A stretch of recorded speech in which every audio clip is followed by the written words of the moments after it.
Aaron Glenn. Aaron Glenn, this is your guy, your squad. Unbelievable. He is ready for Geno. He has, how about this? I want you to hear this comments because he has high hopes for Geno Smith. We talked a little bit about this move last time we were together, but I haven't heard this from Aaron Glenn.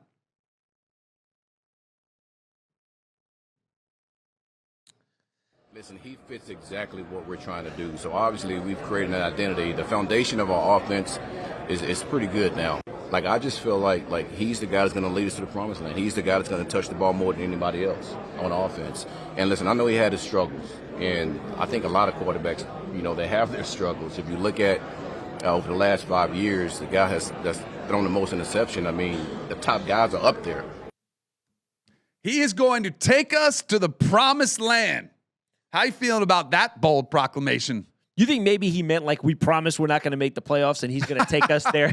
Like, what else could he really mean? Geno Smith is going to take us to the promised land. Look, I understand that as a head coach of a team, you have to do that. I understand. You have to do that. Right. But I think Aaron Glenn, I mean, the sooner you rip the Band-Aid off and do away with Aaron Glenn, he completely doesn't match up with the timeline of the Jets right now, right?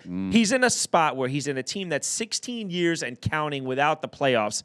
They want the quarterback of the future. So you have to believe, we talked about this the last time, you have to believe that the front office doesn't want this season to go well and that Aaron Glenn absolutely needs this season to go well. So I just imagine it's going to be more of the same in New York. It's going to be a train wreck. Look, I really like the Geno Smith redemption arc.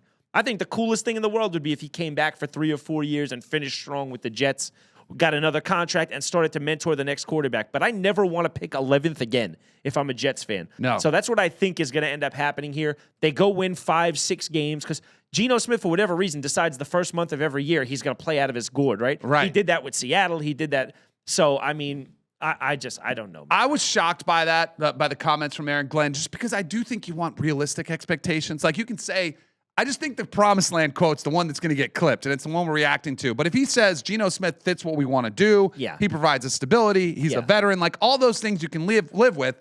But the moment you say he can take us to the promised land's a Super Bowl, right? For every NFL franchise.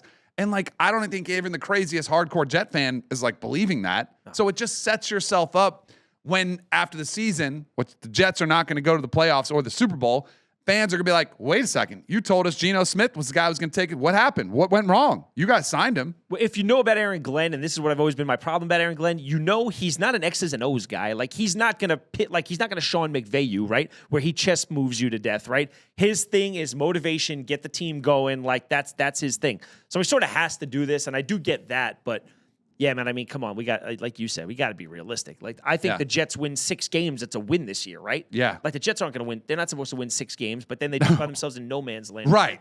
Like, you're better off tanking without saying you're tanking, but we've talked about that. Like, it's impossible to tank. Players on that roster fighting for jobs, fighting for salaries. And the coach, he has another 2-win year. He's out. And there's no way you could justify bringing him back. So he has to win. What is the number for Aaron Glenn? Before they let him go mid-season? Yeah, like what if he's is 5 wins enough to keep him? Yeah.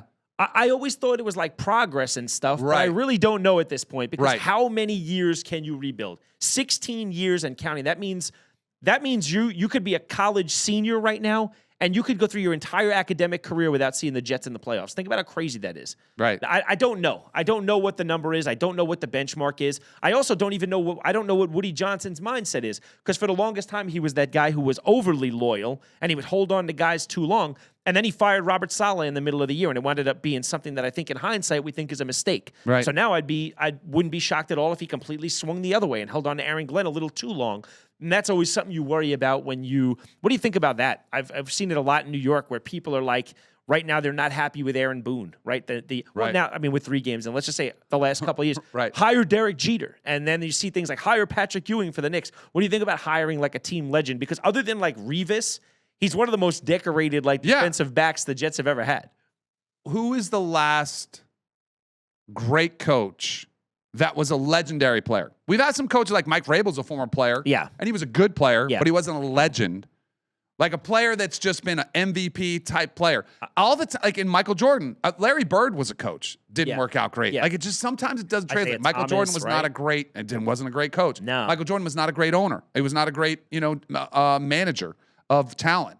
Do you know what my thought process is on that? I always think that guys like that who are just so gifted, they almost fall into that trap. Like, they can't grasp why you're not gifted like they are. 1,000%. You know what I mean? Yes. Like, for someone like me who's an overachiever, because look, I'm not 6'4", and Right. they don't understand. Randy Moss might not understand why I can't go jump 48 and just grab that ball. You know what I mean? Right. That's what I think tends to be the issue with I that. totally agree. I think it really is. And I think the frustration gets to him, and I think players feel that frustration. Right. And it's not a great relationship. It just doesn't work real well with players when you're constantly like, why do you guys suck? Like, what? Just get better. Be like me. Yeah. And it just doesn't work. Oddly enough, I think the NHL might have a couple. Like, I think out of all the leagues, the NHL, I think Rod Brindamore's been a pretty good coach. Like, he won a Stanley Cup. I think he's like a Hall of Fame type player, but it really doesn't happen a lot. And I think for the reasons we said, you know, Yeah. I also think, too, when you're that successful as a player, you've probably made a ton of money. Yeah, And so you're a little comfortable.